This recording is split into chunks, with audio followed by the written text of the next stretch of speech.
To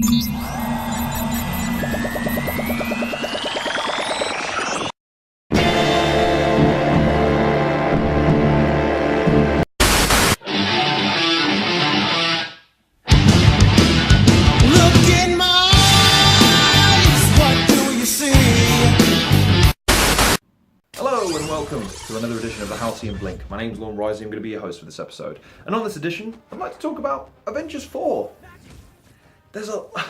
It's crazy to think it's not that far away. We're talking, well under a year. We're talking more like 9 months now. I think it's in May next year that it actually gets released, around the same time that if you want to call it part 1 of the installment before they renamed it, was released. In terms of what I'd like to see, well, number 1, we'd like to see Thanos re-included, because of course Avengers 3 really was Thanos' film for all intents and purposes, and I really like that, as I touched on in my review, which you should watch here. As far as the execution of the film goes, and in terms of how I'd like them to see it play out, is there needs to be a payoff. It's demonstrated in the first, if you want to call it the first installment, we'll call it the first installment. The first installment, how while he is incredibly powerful, there are still some cards to play. Thor has demonstrated that physically, or at least at some level, he is able to compete with Thanos now, having gotten Stormbreaker. You also have the Hulk, having been battered into submission, who is yet to kind of show his hand in the scheme of things. You also have what's going to happen with the people that have been disintegrated, or that have been transported or teleported, which bleeds into another question, which is what exactly happened to them at the end of Avengers 3 or Infinity War. Were they killed? Were they teleported? Did Thanos create an alternate dimension? Is that what the quantum zone or the quantum reality that Ant-Man and the Wasp has introduced? Does other realms of reality come into play? The fact that the stones they've damaged the gauntlet, is that going to play into things? Who kind of knows? I think what I'd like to see, though, is because the gauntlet is damaged, that has to lead into something. That means that Thanos is now vulnerable.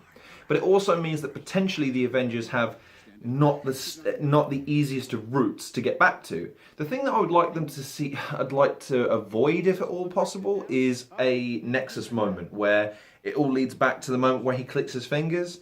I think that's just a bit too, it's a bit too obvious, it's a bit too plain, it's a bit too, well, we've all gone through the journey now, we've stopped it, and great. Rather than kind of overcoming the foe as he was, which is, he won. Don't take that away from Thanos, then, because otherwise, when you rewatch it in years to come, which we all will, I still watch the original Avengers film with some fondness, it kind of detracts from it because it loses some gravity of that event. So I hope they preserve that and maintain it for what it is. It also leans heavily on how Captain Marvel is going to be introduced, which is interesting because of the Shazam release. It gets confusing for me because I've always known Captain Marvel to actually be Shazam, and Shazam is not actually Captain Marvel's name. It's a confusing thing. But anyway, we have Captain Marvel on Marvel's side now. How Captain Marvel is going to be introduced into the universe, because her movie is released at least a few months prior to Avengers 4 when it comes out. So considering that she's touted as being one of the more powerful on her own, and yet she's yet to be referenced in the entirety of the series up to a single frame at the end of Avengers 3, they're going to have to think of a way to implement her and her power and sell the fact that she's able to lend herself well to the series without going completely mental, and also asking the question where the flying... I'll mind my words, where the flying frick she was prior to Avengers, and how she managed to avoid a worldwide cataclysmic event.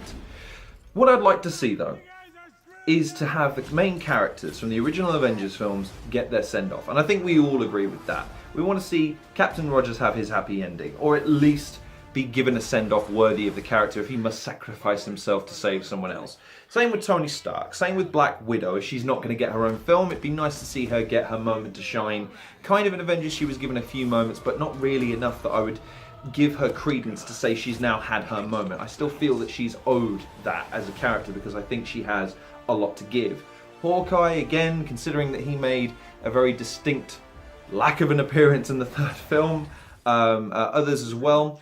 It'd be interesting to see what they do with Doctor Strange and Spider-Man, because I think it was clear in the film the way they killed those characters off, because I think later on down the line they're going to be handed the baton and asked, you're now carrying the franchise into what is effectively not phase 3, but it's the second whatever Marvel have got cooked up as far as beyond Infinity War. And then after that, it's kind of, okay, we're going to carry on making Marvel films, but what's the big event that they're building to now? Well, we'll have to figure that out down the line.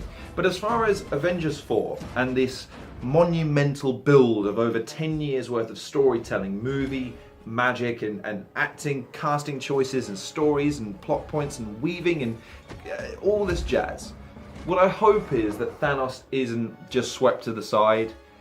I hope he still proves a staunch and powerful villain, and I hope that we get just the most amazing payoff at the end of the film, a climactic battle of some description that doesn't go on forever, but certainly follows the formula of the first Avengers film by telling several stories as the battle progresses. I thought that in Avengers 3, the battle at the end was somewhat... It didn't really sell enough for me because I guess it was in the field and it reminds me a little bit of the Battle of Naboo in the first, if you want to call it that, the first episode 1 of Star Wars. And I always felt that battle to be slightly underwhelming as well, because there was never really any stakes involved. Whereas Thanos, because he's not physically on the battlefield, the stakes aren't really there. It's with him, not with this battle that we're trying to prevent. So I guess in a nutshell, just don't drop the ball, Marvel. Just try and deliver as best you can, and we'll give you as good. Hey, listen, we all walked out of Avengers pretty satisfied, so just do us this one favor. You sacrificed a lot to get here. Don't let us down. But what do you think? Comments in the comments section below. What do you think is going to happen in the 4th installment? What would you like to see happen? What would you like to see not happen? And more importantly, I guess, where do they go from here after the 4th installment? Let me know what you think in the comments below. So thanks very much for watching this episode of Halcyon Blink. Please like, share, subscribe. Check out some of the other content creators in the description below. Follow me on Twitter. And as always, take care of yourselves, and I'll see you guys on the next episode of Halcyon Blink.